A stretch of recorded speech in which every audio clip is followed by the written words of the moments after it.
नमस्कार दोस्तों, मैं मुनीस। आप देख रहे हैं दिल्ली पब्लिक ओपिनियन न्यूज। आज हम एक ऐसे मुद्दे पर बात करने के लिए, ऐसे विषय पर बात करने के लिए आए हैं जिसके बारे में इस समय देश की राजधानी दिल्ली का प्रत्येक नागरिक सोच रहा होगा, क्योंकि दिल्ली के अंदर नगर निगम चुनाव समाप्त हो चुके हैं।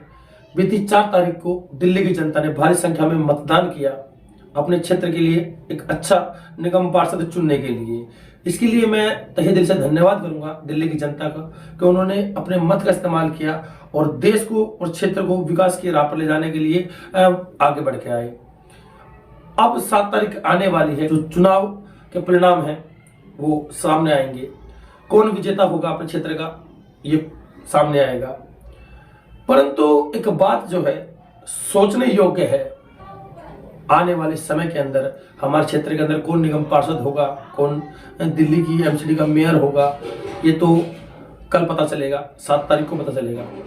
परंतु जो अभी चुनाव बीता है, उस चुनाव के अंदर किस तरह का माहौल था, किस तरह अपने चुनाव प्रचार में सभी प्रत्याशी लगे हुए थे, ये देखने योग्य था।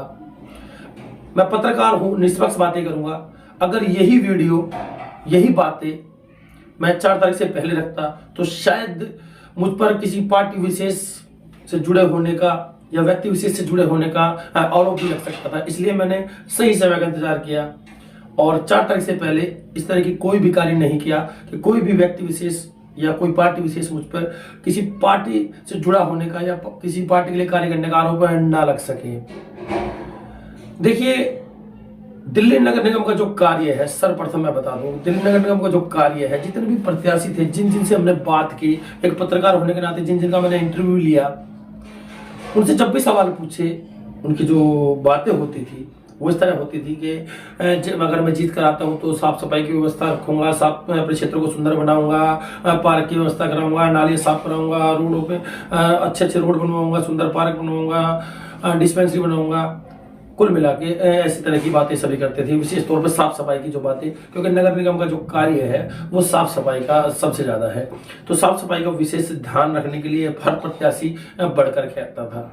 दूसरी बात, आपदा को अवसर कैसे बनाते हैं, ये अगर जानना है, ये अगर सीखना है, तो हमारे जो क्षेत्र के नेता हैं, हमारे जो देश के नेता हैं, उनसे हम सीख सकते हैं। पहली बात तो मैं आपको बता दूं कि अगर दिल्ली के अंदर, देश के अंदर चुनाव ना हो तो हमें ये ना पता चले कि हमारे देश के अंदर कितने कर्मठ, जुझारू, ईमानदार और क्षेत्र के बेटे रहते हैं। ये हमें चुनाव के अंदर ही पता चलता है कि हमारे क्षेत्र के अंदर कितने बेटे रहते हैं, कितने कर्मठ, जुझारू, ईमानदार और कार्य करने वाले लोग रहते हैं। ये चुनाव में पता चलता है। जैसे ही चुनाव समाप्त हो जाते हैं, वो बेटे चादर ओढ़ के सो जाते हैं। जैसे ही चुनाव समाप्त, कुछ देखिए, जो बेटे होते हैं वो अपनी चादर ओढ़ते हैं और सो जाते हैं गहरी नींद में।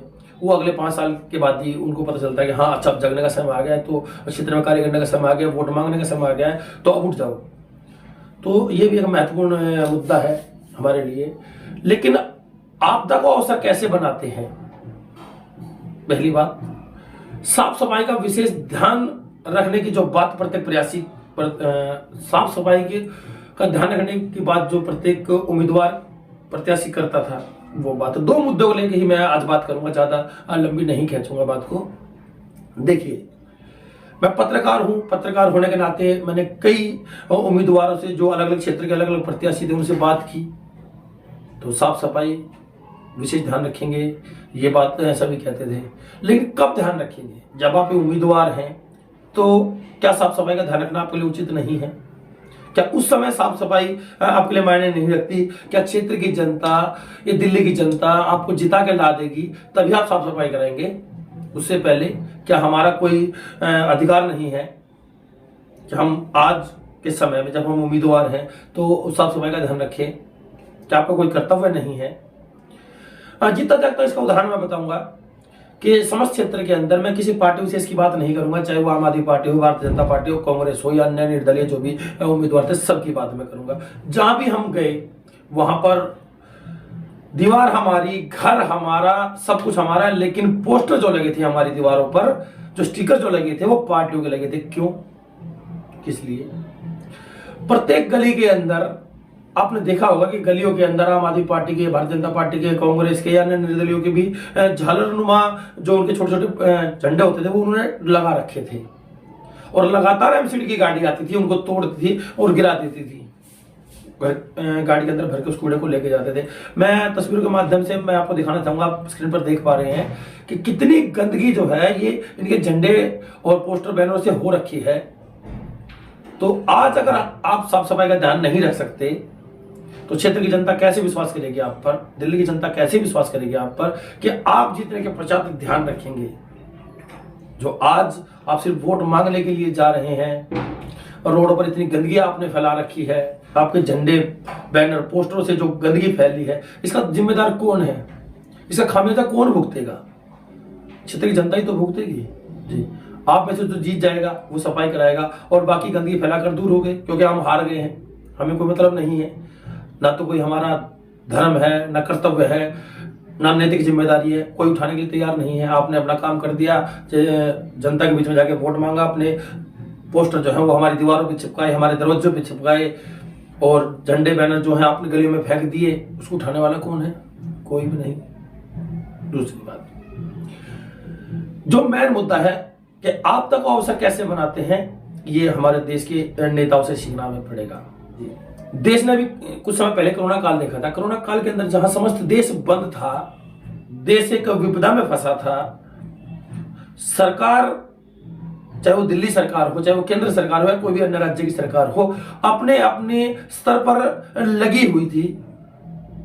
डर और भय का माहौल जो है वो देश के अंदर बना हुआ था, लेकिन कोई भी ऐसा व्यक्ति नहीं था जो खुलकर सामने आ रहा हो, खुल के मदद कर रहा हो। कुछ एक थे, ऐसा नहीं है कि बिल्कुल नहीं थे, कुछ एक थे जिन्होंने हरसंभव प्रयत्न किया। परंतु अब जब चुनाव है, जो आपदा हमारे देश में आई थी, जो विपदा हमारे देश में आई थी, उसको इस समय जो लोग भुना रहे हैं, उसको अवसर बना रहे हैं, ये सोचने योग्य बातें हैं।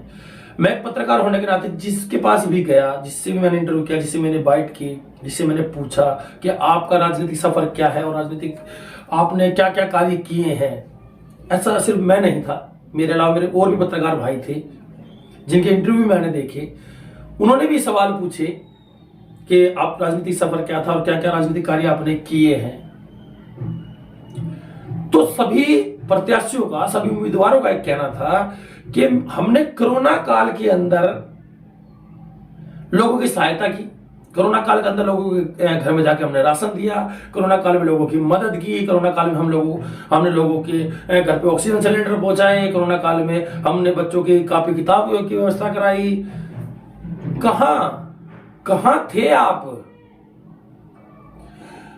250 सीटों पर दिल्ली के अंदर इलेक्शन हो रहा है और 250 सीटों के ऊपर जो प्रत्याशी है ना, वो कम से कम 700 के आसपास हैं। अगर 700 लोग दिल्ली के अंदर कार्य करते तो दिखता,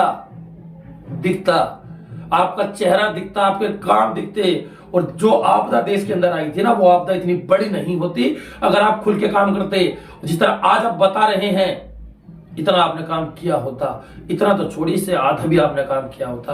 आप किसी भी पार्टी से जुड़े हो, आप किसी भी संगठन से जुड़े हो, ये मायने नहीं रखता। मायने ये रखता है कि आप इस देश के नागरिक हो, दिल्ली के नागरिक हो, आप चुनाव के अंदर अपनी उम्मीदवारी जो पेश कर रहे हैं और दिल्ली को बरगला रहे हैं, हमारे लोगों को बरगला रहे हैं कि मैंने कोरोना काल में ये किया, मैंने कोरोना काल में वो किया। क्या सच में अपने दिल पर हाथ रख के आप बोलिए कि आपने कोरोना काल में किया? नहीं किया।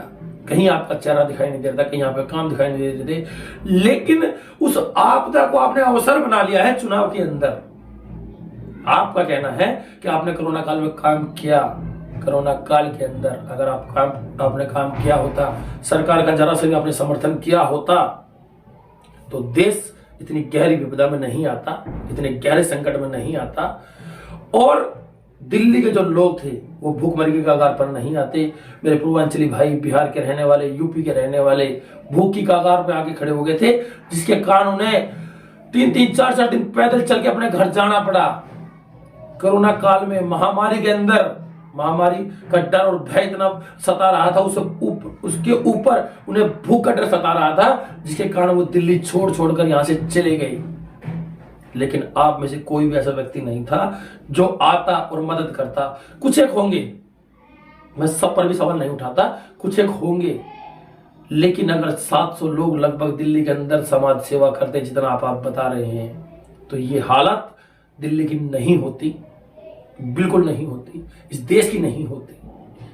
जब चुनाव आया तो आपको कोरोना काल याद आया, लोगों का दुख याद आया, लोगों का दर्द याद आया, लेकिन उस समय आप अपने घर के ताले बंद करके कोरोना के डर से अंदर सुरक्षित बैठे थे, आप बाहर नहीं आ रहे थे। नेताजी, अगर आप इतनी ही देश सेवा का आपको शौक चढ़ा है तो आइए, सेवा कीजिए, जनता से मिलिए, जनता के दुखों को समझिए, तब राजनीति होगी। और आज जो बड़े बड़े दावे कर रहे हैं, मैं एक पत्रकार होने के नाते दुनिया से मिलता हूं, देखता हूं, उनकी बातों को समझने की कोशिश करता हूं, निष्पक्ष होकर सवाल भी पूछता हूं, परंतु जैसे ही कल चुनाव का परिणाम घोषित होगा, 700 में से 250 आदमी, 250 व्यक्ति जीतकर एमसीडी में पहुंच जाएंगे, लेकिन बाकी जो बचेंगे ना, वो अपने घर चद्दर तान के सो जाएंगे। उन्हें अगले 5 साल तक क्षेत्र की याद नहीं आएगी। और ये पूर्णतः सत्य है। अगर आपने 5 साल काम किया होता देश के और दिल्ली के लिए, अपने लोगों के लिए जरा सा भी कार्य किया होता, तो आज आपको ये झूठे वादे दिखावे की बातें नहीं करनी पड़ती। आप क्षेत्र की जनता के बीच में जाके खड़े होते तो आपको वोट मिलती। आपको वोट के लिए एक दूसरे पर लाल छल्ला करने की आवश्यकता नहीं पड़ती। ये ढोल नगाड़े लेकर कॉलोनियों में घूमने की, गलियों में घूमने की, गाँव में घूमने की जरूरत नहीं पड़ती। सिर्फ आपका काम बोलता, अगर सच में आपने कोरोना में काम किया होता। लेकिन ये सब भ्रम है, दिखावा है। गंदगी आप फैला रहे हो एक उम्मीदवार होकर, और जीतने के पश्चात सफाई का वादा करते हैं। जो काम सरकार पिछले 5 साल में नहीं कर पाई, उस काम को 2 महीने 4 महीने में करने का वादा करते हैं।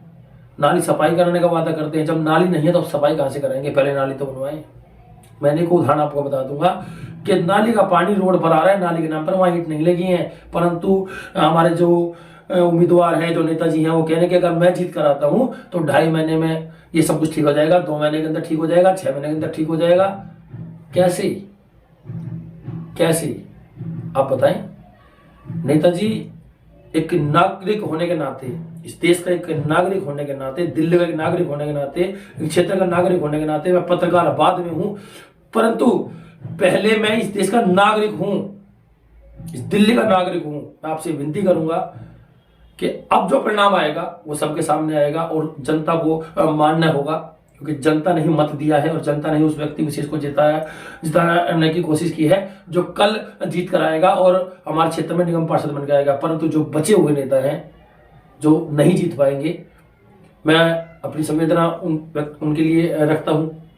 मुझे दुख भी होगा कि आप लोगों ने इतनी मेहनत की परंतु आप जीत नहीं पाए। लेकिन अगर सच में आप जीतना चाहते हैं तो पहले लोगों के दिलों को जीतिए, पहले काम करके दिखाइए और अगले 5 साल में दिल लगाकर अपनी ईमानदारी से क्षेत्र के अंदर आइए, काम कीजिए, लोगों के दुखों को समझिए। तो मैं आपसे वादा करता हूं कि आपको ये ढोल नगाड़े की जरूरत नहीं पड़ेगी, ये पोस्टर बैनर चिपकाने की जरूरत नहीं पड़ेगी।